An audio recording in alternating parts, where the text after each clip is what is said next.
Tuhan tahu apa yang akan Tuhan perbuat di tengah masalah tantangan hidupmu, dan Tuhan selalu memberi kompensasi untuk apa yang kau alami, untuk apa yang kau hadapi, dan di ujungnya kau lihat bahwa ada kebaikan Tuhan. It is the time for morning with the word. Puji Tuhan, selamat pagi, bergabung lagi di Morning with the Word, YouTube channel saya, Mario Marcelo. Dan pagi ini saya mengimani Tuhan melawat kita, Tuhan mencurahkan urapannya buat kita. Tuhan menyemangati kita lewat firman-Nya. Tuhan baharui lagi cara kita berpikir supaya sesuai firman, sehingga cara kita merespon merasa juga sesuai firman Tuhan. Banyak orang saya ketemu merasa dirugikan oleh waktu, merasa dirugikan oleh keadaan, dirugikan oleh sakit penyakit, merasa dirugikan oleh masalahnya, merasa dirugikan oleh orang lain, oleh temannya. Tapi sebagai hamba Tuhan, saya mau katakan, di dalam Yesus, engkau yang ada di dalam Yesus, yang selalu menyerahkan hidup di dalam Yesus, percaya Tuhan pegang kendali hidupmu, engkau yang menaruh iman Tuhan selalu mengasihimu, tidak ada yang bisa merugikanmu. Saya ulang, tidak ada yang bisa merugikanmu. Bahkan rencana jahat orang tidak bisa merugikanmu. Perbuatan jahat orang tidak bisa merugikanmu. Masalah tidak bisa merugikanmu. Karena Tuhan selalu punya ide untuk melakukan yang baik di ujung setiap masalah, di ujung setiap tantangan. Alkitab berkata dalam Kejadian 50 ayat 20, statementnya Yusuf, memang kamu telah mereka-rekakan yang jahat terhadap aku, tetapi Allah telah mereka-rekakannya untuk kebaikan. Dengan maksud seperti yang terjadi sekarang ini, yakni memelihara suatu bangsa yang besar. Lewat kisah Yusuf, Yusuf mengajarkan, Tuhan mengajarkan lewat kisah Yusuf ini, bahwa tidak ada yang bisa merugikan anak-anak Tuhan. Karena Tuhan selalu punya ide untuk happy ending. Bab cerita hidupmu, ujungnya bersama Tuhan, gak pernah bad ending. Ujungnya bersama Tuhan happy ending. Tuhan gak pernah kaget dengan apa yang orang jahat bisa buat di hidupmu. Tuhan gak pernah kebingungan apa yang harus Tuhan buat dengan hidupmu. Tuhan tahu apa yang akan Tuhan perbuat di tengah masalah tantangan hidupmu. Dan Tuhan selalu memberi kompensasi untuk apa yang kau alami, untuk apa yang kau hadapi, dan di ujung yang kau lihat bahwa ada kebaikan Tuhan. Di ujung yang kau lihat bahwa hidupmu gak pernah dirugikan oleh masalah, oleh tantangan, oleh kejahatan orang. Ini yang terjadi pada Yusuf. Saya mendorong setiap kita pagi ini memiliki pemahaman ini, supaya kita gak jadi orang yang mudah kecewa, mudah marah, mudah putus asa. Dan saya percaya, ya masalah ada, tantangan ada hari ini. Engkau mungkin merasa dirugikan, tapi putar balik cara berpikirmu. Gak ada yang pernah bisa merugikanmu. Tuhan bisa pakai setiap puzzle-puzzle kejadian di hidupmu, di ujungnya ada happy ending. Karena kalau kita baca di dalam Ibrani 12 ayat 2, Jesus is the author and the finisher. Yesus menulis, tapi bukan hanya menulis kisah hidup kita, Dia penyelesai tulisannya. Dan Tuhan kalau selesaikan tulisannya pasti happy ending, pasti ujungnya mujizat, ujungnya pulih, ujungnya diberkati, ujungnya makin bertumbuh rohani, ujungnya makin tahu bagaimana merespon. Puji Tuhan, haleluya. Dan sebagai hamba Tuhan saya mau katakan, bahkan penderitaan, bahkan tantangan masalah justru bisa jadi jalan kemajuan. Paulus berkata dalam Filipi 1 ayat 12-13, aku menghendaki supaya kamu tahu, saudara-saudaraku, bahwa apa yang terjadi atasku ini justru menyebabkan kemajuan Injil. Sehingga telah jelas bagi seluruh istana dan semua orang lain bahwa aku dipenjarakan karena Kristus.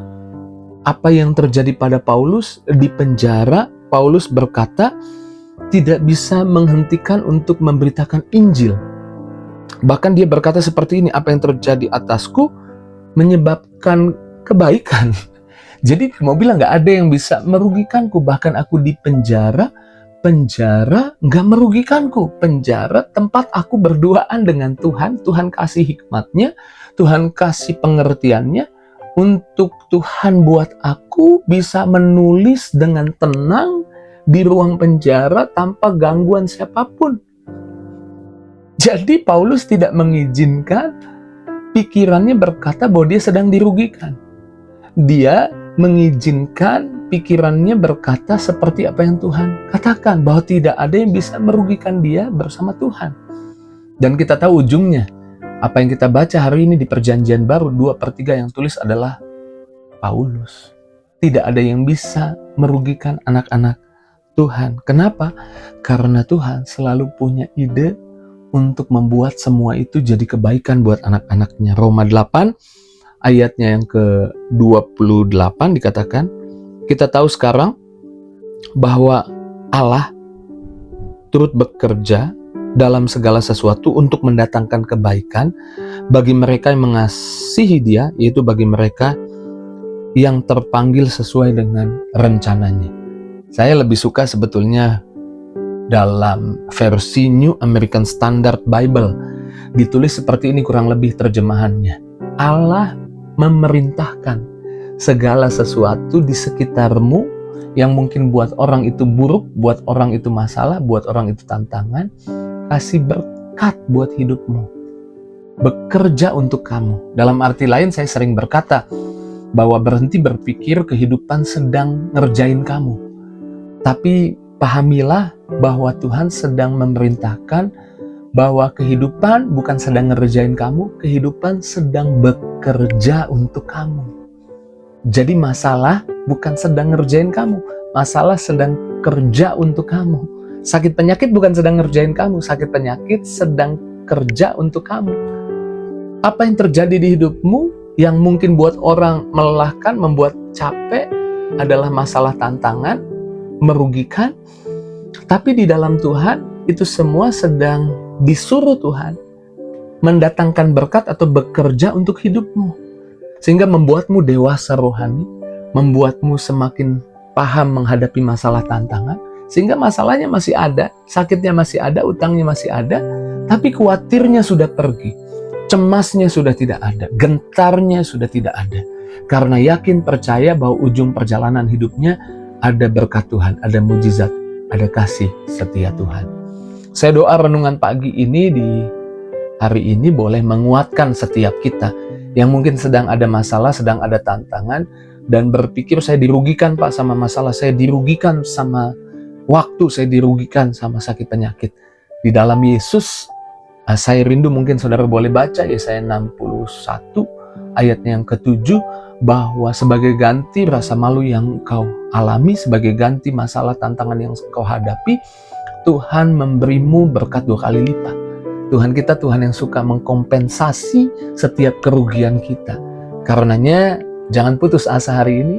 Ya ada masalah, ya ada urusan belum selesai, tapi percayalah semua itu dipakai Tuhan, disuruh Tuhan untuk berbuat baik kepadamu. Tidak ada yang bisa merugikanmu. Ujungnya kamu lihat, kamu makin dewasa rohaninya, makin tahu cara merespon. Ujungnya kamu lihat, semua yang terjadi di hidupmu sudah disuruh Tuhan untuk mendatangkan kebaikan buat hidupmu. Saya percaya kalau engkau punya pemahaman ini, kamu jadi orang yang terus melangkah, menghadapi masalah, tidak gentar karena ada Tuhan dan janjinya bersamamu. Mari kita doa. Bersyukur pagi ini Tuhan kembali berkati kami dengan firman-Mu, dengan perkataan-Mu, dengan kekuatan yang daripadamu. Hamba doa, lawat anak-anak-Mu Tuhan, yang butuh cara berpikir yang benar dalam menghadapi masalah. Lawat, beri hikmat, beri pewahyuan, sehingga boleh mengerti apa yang jadi jalannya Tuhan, rencananya Tuhan, maunya Tuhan. Di dalam nama Yesus, sembuhkan yang sakit, pulihkan yang terluka, bebaskan yang dalam masalah. Tuhan buka jalan, berkati anak-Mu satu-satu. Dalam nama Yesus kami doa bersyukur, haleluya. Sama-sama katakan, amin. Tuhan tidak bingung untuk membuat apa yang menurut saya merugikan, justru jadi menurut Tuhan mendatangkan keuntungan buat saya. Jika itu jadi responmu, tulis di kolom komentar. Dan jangan lupa bagikan link Morning with the Word di pagi ini kepada teman, sahabat, keluargamu. Taruh di status WhatsAppmu. Setidaknya dari 10 yang lihat, ada satu atau dua yang klik, dan ketika klik ternyata jadi jawaban doa. Tuhan bisa pakai apa yang kau share kepada di status WhatsApp-mu jadi berkat buat orang lain. Terus maju dalam Tuhan, Tuhan berkati. See you.